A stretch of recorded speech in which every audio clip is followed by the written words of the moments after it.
Welcome, Jacques-Edouard. It's an absolute pleasure seeing you again today, and thank you so much for making the time to be with us. Always a pleasure, Susie. Thanks for having me. You've been leading global channels at Xerox for quite a number of years now, and I thought it might be quite nice today if you could start off by just giving us a brief overview of your role and how critical channel partnerships are to Xerox's success. Okay. So actually, I've spent half of my career dealing with partners within Xerox in various roles, and most likely I'm the global channel and partner officer for the company. Basically, it says that my role is to set the way forward for our partners and our business with our partners. Just to give you some insight, we do business in 145 countries. And what we do with partners accounts for a third of the total Xerox business, which is some kind of ironic for a company which is very well known for its direct sales force. But in many, many countries, our partners are the faces of Xerox. And it's unlikely that it will change in the years to come. Because in the reinvention of the company, one of the big plays that we are putting in motion is to expand the role of partners in delivering our value proposition to our clients. I'd like to talk a little bit more about that because you touched on the reinventing Xerox, which was something that the company brought in as a new operating model, wasn't it, in January this year? So actually, we are talking about it for some time now. If you look backward and the last 5 years, the world is very, very, very different from what it was 5 years ago, right? Even the concept of working has now a series of nuances that are really changing what was the business of Xerox. So it was pretty obvious after some time that we said, okay, now we need to understand how we fit into that new world. Okay, and I'm not only talking about the fact that prints allegedly are declining because, okay, the world is going to digital. Yes, we know that. It's nothing new. But what is probably coming like a tsunami is the role of data in everything we do. Our ability to use them in order to make some good decisions, our ability to use them in order to understand clients, our ability to put that in the hands of workers that are not even working the same way. Okay, now, I remember maybe 10 years ago in Xerox, we were saying, okay, workplace is not a place anymore. Yeah, but at that time, that was something like a bit theoretical, right? Yeah. Now, working is from everywhere. And I'm probably doing as much work on this that I'm doing on my desk or using print and stuff. So the mission of Xerox should have transformed. And some of the funding trends are really reshaping our environment. Okay, so when we thought about that, we said, okay, if we would be crystal clear and be as purposeful and meaningful we have been in the past for the future, we have 3 things to do. And the first one is to strengthening our core print business, because we need to keep ourselves super relevant for those new hybrid workers. The second element is really to find a way to drive efficiencies and growth from a totally rewired company. So we have been created global business center that will providing the infrastructure, the processes, and everything we can to the rest of the organization, which is facing the customers. But by saying that, I'm saying, when I joined the company some time ago, the standard in terms of client experience was really B2B. Yeah. And the world is upside down because now the standard is really B2C. Yes. And how a B2B company could become a B2C company in terms of client experience, partner experience, employee experience. And that is the second pillar into our reinvention. And then the third pillar is for us to expand in digital services or IT services. Digital services, for instance, we are doing intelligent document processing. Okay, you receive a document, whether it is a piece of paper or a file, and then you are taking the data that are in there, you are doing something else with there, or you are just interpreting the document. Say, okay, here we are talking about a client who is particularly happy or particularly pissed. What is it you do with that, and how you feed the rest of your company processes? So we are really building our invention amongst those three pillars. I like that. It's so good to hear with a company that has been around for so long, your agility, I think that you're doing as an organization and moving and addressing not only your customers' needs, but the partners' needs in a changing world, as you said, isn't it? It's like a company can't stay. You have to listen, don't you, to the market. You have to listen to your partners. You have to listen to your partners and to the market, or the partners will stop and the market will stop listening to you, right? And I was talking about the big challenges that we are saying, how the workforce is stressed to be in that new environment. We are hearing a lot of that, how the data are growing exponentially. Yes, but when you think about the partners, their world is moving. There is a good news though, is when you look at all the predictions, and when you think about the IT world, there is still that belief that more than 75% of the components of the IT world will be partner delivered in the year to come. With some super strong nuances, by the way. When you think about software in infrastructure, for instance, it is more likely than not that those will be vendor delivered. But when you think about security, when you think about print, when you think about those areas that are still having a vibrant future, most of it is partner delivered. So it's funny to see how our partners are changing their mind at the same time. And when you ask partner, what are the 5 things that are keeping you awake at night or vibrant, they are always the same. The first one is the opportunity to conquer new territories. Whether it is new physical territories, whether it is new mind share with the clients, whether it is new opportunity to develop themselves, new territories is one. The second one is the fight for skills and talent.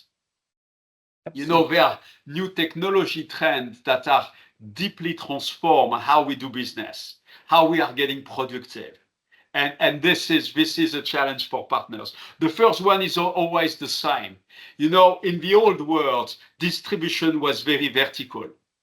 Okay, I was a pen manufacturer. I had a channel to deliver my pens. Those guys were expert in pens. Okay, now we are becoming horizontal. Okay, clients are looking for partners they trust, they can rely upon. And where they find that partner they can trust, they are expanding the breadth and the depth of what they are buying from that partner. So the third challenge for the partners is to find a solid ecosystem behind them. Okay, who are the guys who will help me so I can be super relevant and super effective with my clients? And therefore, they are moving to the fourth trend, which is to rebalance their portfolio. And at Xerox, being in Xerox for some years now, we believe that we have a channel which is dealing with print matters. Yes. But that is only partially true. Now they are moving and expanding. By the way, when you look at the share of prints for those guys who were allegedly print specialists, it has moved from being 60% of their revenue being 4 years ago, and now being only 40% of their revenue.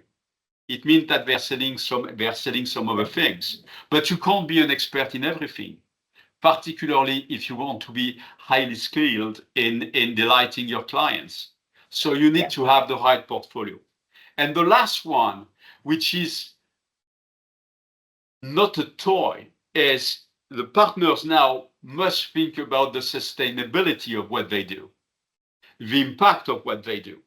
And they expect from whoever is dealing with them to provide them the insights and the structure so they can stay relevant in that game, which is becoming a top-notch game for the clients. It's really impressive what you're doing at Xerox and the way you're listening and literally working through those steps and changes of the transformation and transforming that across your business and how the world is moving and realizing. And I think trust is something which is key to so many people now.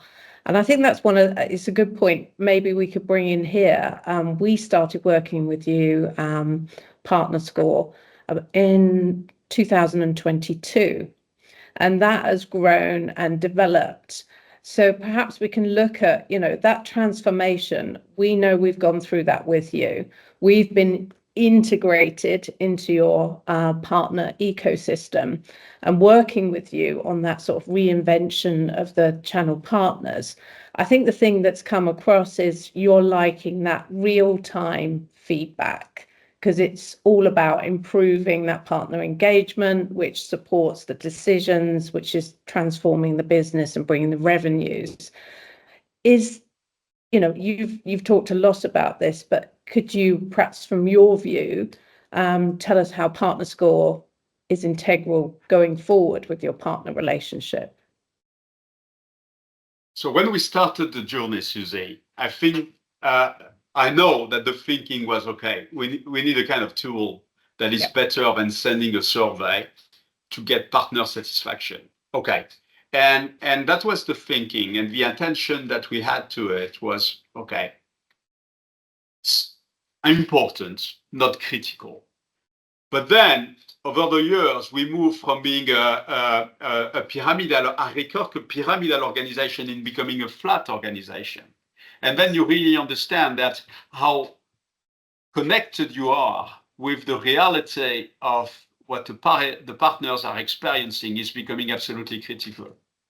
Okay, so PartnerScore, that was a tool to measure some kind of partner satisfaction, is becoming a social media between quotes to get in touch with the partners. That's the opportunity for most of the leaders that are working with me to say, I'm just a few keys away from getting in touch with you. And I'm not talking about an email or a text message that you will send on the side. I will talk about something that will be recorded, something that we can look at, something that we can understand by putting it in perspective. And PartnerScore, that was a tool, is becoming a link, a bridge between partners and us. We have an ecosystem of 14,000 partners. We don't have 14,000 partners on PartnerScores. We have 200 partners that are spread across the big geographies. And within those partners, we are getting in touch with a bit more than 600, whether they are owners or chief of sales or whatever. Okay. And 200 people from Xerox are watching what is happening. Okay. And understanding. I opt in for the daily routine of getting the feedback. Yes. So this morning, I'm getting a feedback from a partner in the US saying that was literally the thing I was doing right before our call. Right. And the message from the owner of that company was, there is a serious channel conflict between direct and channel partners, and it should be addressed by Jacques-Edouard, or is, between quote, driving success forward is not believable and just propaganda. So I had the guy with dealing with the guy responding immediately, which is great. Back in the days, it took time in order to get a response. Now I have response. And then I send a message to the guy saying, hello, I'm more than willing to have a chat with you on the matter. And I can assure you, I'm not a propaganda kind of guy. Let's have a chat and understand how this issue can be resolved in the US market. And the point is, it's not an anecdote. It's just a message. You write to me. I hear you. We will do something about it. But that is probably the top of the iceberg. The thing which is really important is underneath that. When we think about channel value proposition, we are thinking about something which is made of 11 components. Okay, yeah. It starts by the revenue opportunities, the assessment of the market, and it's down to having some common performance measurements. So we have those 11 elements of the value proposition. And then you are using the PartnerScore frame, in order to assess in each and every one. So we have seen that connections between the ratings that we are getting and the efficiency of, for instance, training and support. Yes. So we are using this on top of everything else, on top of having a connection, a link with our partner in order to permanently assess how we are doing. Then, from time to time, we are getting things we didn't know. Okay, things we didn't know, and because sometimes some stuff are under the radar, or maybe it's only a one-time event somewhere. But then we also have, the opportunity, and I know you will be introducing that tool at scale now, where we will get the pulse. Yes. The pulse is say, okay, here are the buzzwords. Okay, and then you create the connections with the buzzwords that you are you are getting in German, Dutch, Slovakian, Spanish, and the reality of what you do. So it's a very good tool. It's a very good tool. I love it. I love it, by the way. Fantastic. We'd like to hear that, Jacques-Edouard. And I think you've brought up all the things that you're able to see, and it's actionable, real-time insights, like you said there with that email that's come through to you. So you can address issues there and then, and it becomes that more collaborative relationship with the partner, I think. So you need the two things. You need to address the immediate question, but an email can do that. Okay, but then you are putting that comment into the big picture, and that comment into understanding the pulse that is in the channel, and then understanding how the buzz or the situation in the channel is assessing yourself as a solid partner for your partners. Okay, so by having that connection between, the 8 attributes and the 11 component of the value proposition, being able to answer on the point to a partner, but to capture and to say, okay, are we doing something in order to address, for in that case, channel conflict? Yes, we are on the latest arbitration in order to redesign how we are managing, rules of engagement or principle of engagement into the channel in order to get some neutrality. So I have something to tell to our partner to that partner in the US. But my point is, it's always important to capture the big thing, the little things, because this is creating the halo, which is positioning yourself, defining yourself as a partner company. I like that. I think it goes back to when you first started with the agility. You're replacing that sort of traditional feedback methods with something now that is bonding and building relationships. You're listening to the partner. And I'm what I like as well is the fact that, internally, you said you've got over 200 of the partner team actually working with PartnerScore now.